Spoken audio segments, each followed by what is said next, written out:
പത്തനംതിട്ട കൂട്ടബലാത്സംഗ കേസിലും സാമ്പത്തിക തട്ടിപ്പ്. പോക്സോ കേസ് പ്രതിയുടെ അമ്മയെ പറ്റിച്ച് 8 ലക്ഷം രൂപ തട്ടിയെടുത്തു. പോക്സോ കേസിൽ നിന്ന് മകനെ രക്ഷിക്കാനെന്ന പേരിലാണ് തട്ടിപ്പ്. ചെന്നീർക്കര തോട്ടുപുറം സ്വദേശി ജോമോനെതിരെ പത്തനംതിട്ട പോലീസ് കേസെടുത്തു. 24 ബ്രേക്കിംഗ്. എ വി ജയശങ്കർ വിശദാംശങ്ങളുമായി ചേരുന്നു. എ വി ജയശങ്കർ, പ്രതി പോക്സോ കേസ് പ്രതിയെ, ആ പ്രതിയുടെ വീട്ടുകാരെ പണം വാങ്ങി തട്ടിച്ചിരിക്കുന്നു. അതായത് സുഹൈല, ഈ പത്തനംതിട്ടയിൽ തന്നെ കേരളത്തെ തന്നെ മൊത്തത്തിൽ ഞെട്ടിച്ച ഒരു സംഭവത്തിലാണ് ഇത്തരത്തിൽ വലിയൊരു തട്ടിപ്പ് നടന്നിരിക്കുന്നത്. ഈ രണ്ടാം പ്രതിയുടെ അമ്മയിൽ നിന്നാണ് ഒന്നാം പ്രതിയുടെ സഹോദരൻ 8.65 ലക്ഷം രൂപ ഇത്തരത്തിൽ തട്ടിയത്. ഈ ജാമ്യത്തിനും ഒപ്പം തന്നെ ഡിവൈഎസ്പിക്കും വക്കീലിനും കൊടുക്കാനെന്ന് പറഞ്ഞുകൊണ്ടായിരുന്നു ഇത്തരത്തിൽ തട്ടിപ്പ്.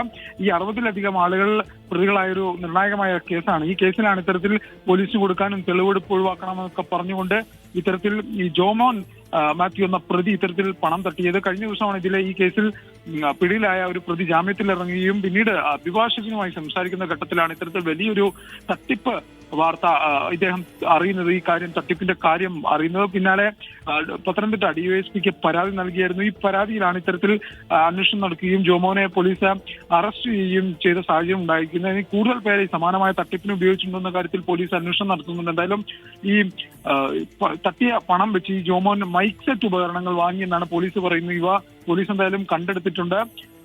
എന്തായാലും പ്രതിയെ പ്രക്കാനത്തെത്തിച്ച് പോലീസ് ഇതിനോടകം തന്നെ തെളിവെടുപ്പും നടത്തിയിട്ടുണ്ട്. ഇവിടെയാണ് ഈ പണം ഉപയോഗിച്ച് വാങ്ങിയ മൈസെറ്റും മറ്റും പോലീസ് കണ്ടെടുത്തു. എന്തായാലും കൂടുതൽ പേര് തട്ടിപ്പിന് ഇരയായിട്ടുണ്ടോ എന്ന് സംശയിക്കേണ്ടിയിരിക്കുന്നു. എന്തായാലും വളരെ ദാരുണമായ വലിയൊരു ക്രൂരമായ പത്തനംതിട്ടയിലെ പോക്സോ കേസുമായി ബന്ധപ്പെട്ട ആ പോക്സോ കേസിന്റെ മറവിൽ മറ്റൊരു തട്ടിപ്പ് കൂടി നടന്നിരിക്കുന്നു. ആ തട്ടിപ്പിന്റെ കഥയാണ് എന്തായാലും പോലീസ് ഇപ്പോൾ കയ്യോടെ പിടികൂടിയിരിക്കുന്നത്. സുഹേൽ, പോക്സോ കേസ് പ്രതിയെയും പറ്റിച്ചു. കൂട്ടബലാത്സംഗ കേസിലെ പ്രതിയെ കേസിൽ നിന്ന് ഒഴിവാക്കാമെന്ന് കുടുംബത്തെ തെറ്റിദ്ധരിപ്പിച്ച് തട്ടിയെടുത്തത് 8 ലക്ഷം രൂപ. എന്തായാലും ആ വിദ്വാൻ പിടിയിലായിട്ടുണ്ട്.